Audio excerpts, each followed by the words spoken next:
Hi friends, இன்னைக்கு நம்ம இந்த வீடியோவில் மட்டன் பொடி மாஸ் அது எப்படி செய்யுங்க பார்க்கலாம். வாங்க வீடியோக்குள்ளே போகலாம். இந்த மட்டன் பொடி மாஸ் செய்யறதுக்கு ஸ்டவ்வில் குக்கரை வச்சுருக்கேன். அதில் ஒரு டம்ளர் தண்ணி ஊற்றிக்கலாம். 1/4 டீஸ்பூன் மஞ்சள்தூள் போட்டுக்கலாம். அப்புறம் ஒரு 1/2 டீஸ்பூன் உப்பு போட்டிருக்கேன். போட்டு நான் ஒரு 200 கிராம் மட்டன் கொத்தி வாங்கி வச்சுருக்கேன். அதை நல்லா கழுவிட்டு தண்ணியெல்லாம் புழிஞ்சிட்டு இதில் போட்டுக்குவோம். போட்டு குக்கரை மூடி போட்டு ஸ்டீம் வந்ததும் ஒரு 5 நிமிஷம் சிம்ல வச்சு வேக வைப்போம். இப்போ ஸ்டீம் வந்துருச்சு. இப்போ சிம்ல வச்சுட்டு ஒரு 5 நிமிஷம் வேக வச்சு எடுப்போம். வேகட்டும். வெந்ததுக்கு அப்புறம் பார்ப்போம். இப்போ ஒரு மிக்சி ஜார்ல 2 டேபிள் ஸ்பூன் தேங்காய் துருவல் போட்டுக்கலாம். கூட 1 டீஸ்பூன் சோம்பு 1-2 பொடி பண்ணது போட்டுக்கலாம். போட்டு இதை கொஞ்சம் 1-2 ஓட்டிட்டு வந்துக்கும். கொஞ்சம் குறன்னு இப்போ அடிச்சுட்டு வந்தாச்சு. இந்த அளவுக்கு இருந்தா போதும். இப்போ இதை ஒரு கிண்ணத்துக்கு மாற்றி வச்சுக்குவோம். கிண்ணத்துக்கு மாற்றியாச்சு. இது இப்படியே இருக்கட்டும். இப்போ நம்ம வேக வச்ச இந்த மட்டன் வெந்துருச்சான்னு பார்ப்போம். மட்டன் வெந்துருச்சு.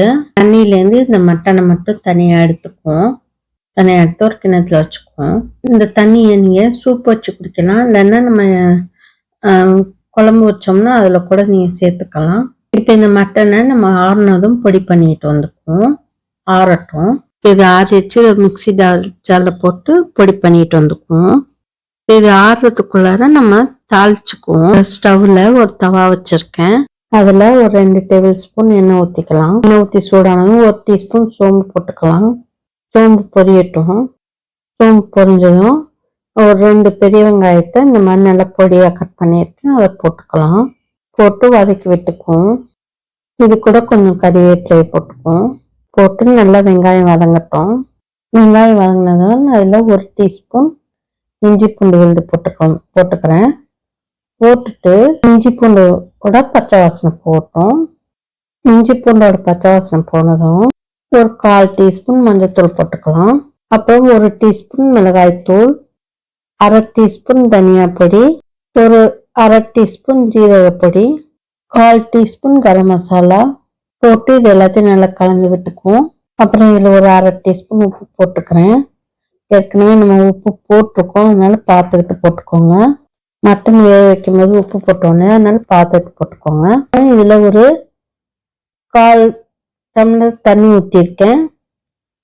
அதாவது நம்ம மட்டன் வேக வச்ச தண்ணியிலேருந்து கொஞ்சம் தண்ணி எடுத்து ஊற்றிருக்கேன்.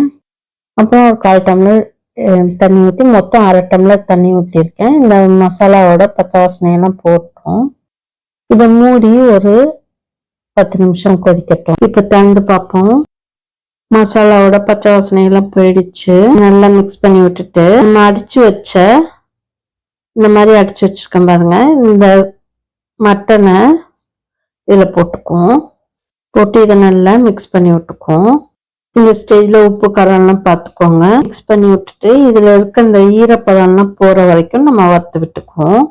அடுப்பை மீடியம்லயே வச்சு செய்யுங்க. இந்த மாதிரி இருக்கிறதெல்லாம் நல்லா உதிரியா வர வரைக்கும் நம்ம ஃப்ரை பண்ணி எடுக்கணும். அப்பப்ப நல்லா கலந்து விட்டுக்கோங்க. சேர்ந்த மாதிரி இருந்ததில்ல, இப்ப நல்லா உதிர்ந்து வர ஆரம்பிச்சிருக்கு பாருங்க. இப்ப நல்லா உதிர்ந்து வந்திருக்கு. இப்ப நல்லா மாய்ச்சல்லாம் போய் தண்ணி எல்லாம் இல்லாம நல்லா உதிரியா வந்துட்டு இருக்கு. இப்ப இதுல நம்ம அரைச்சி வச்சோம் இல்லையா தேங்காய் துருவல், சோம்பும் தேங்காய் துருவலும் அதை போட்டுக்கலாம். தேங்காய் துருவல் போட்டு இந்த மட்டன் பொடி மாசம் நல்லா மிக்ஸ் ஆகட்டும். நல்லா மிக்ஸ் ஆகி நல்லா எல்லாம் சேர்ந்து உதிர்ந்து வரட்டும். ஒரு கலரும் நல்லா டார்க் ப்ரௌன் கலர்ல வரட்டும். ஒரு கடைசியில இதுல கொஞ்சம் கொத்தமல்லி தழை தூக்குவோம். வதக்கி விட்டுக்கோங்க.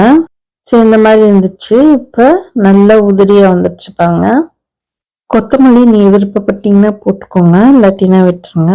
நல்லா உதிர்ந்து வந்துருச்சு. நீங்க வேணும்னா இந்த கலர்லயே இறக்கிக்கோங்க, இல்லாட்டினா இன்னும் கொஞ்சம் நல்லா ப்ரௌன் கலர்ல நல்லா ப்ரௌன் கலர் வர மாதிரி வதக்கிக்குவோம். இப்போ ரெடி ஆயிடுச்சு, இறக்கிடுவோம். அருமையான டேஸ்டியான மட்டன் பொடி மாஸ் ரெடி ஆயிடுச்சு. இப்போ இதை ஒரு பவுல்ல மாற்றி வச்சிருவோம். இது ஒரு அருமையான சைட் டிஷ்ஷு. இப்போ இது மேல கார்னிஷிங்க்கு கொஞ்சம் கொத்தமல்லி தழை வச்சுக்கிறேன். அருமையான டேஸ்டியான மட்டன் பொடி மாஸ் ரெடி ஆயிடுச்சு. மாஸ் சாம்பார் சாதம், ரசம் சாதம், தயிர் சாதம் எல்லாத்துக்கும் ரொம்ப ஏற்ற சைட் டிஷ்ஷு. இதை நீங்க செஞ்சு பாருங்க. செஞ்சு பார்த்துட்டு இந்த வீடியோ பிடிச்சிருந்தா லைக் பண்ணுங்க, கமெண்ட் பண்ணுங்க, ஷேர் பண்ணுங்க. அப்படியே எங்க சேனலை சப்ஸ்கிரைப் பண்ணுங்க. மறக்காம பெல் ஐக்கானை கிளிக் பண்ணுங்க. அப்பதான் எங்களோட ஒவ்வொரு வீடியோவும் உங்களுக்கு நோட்டிபிகேஷனா வந்து சேரும். Thank you friends.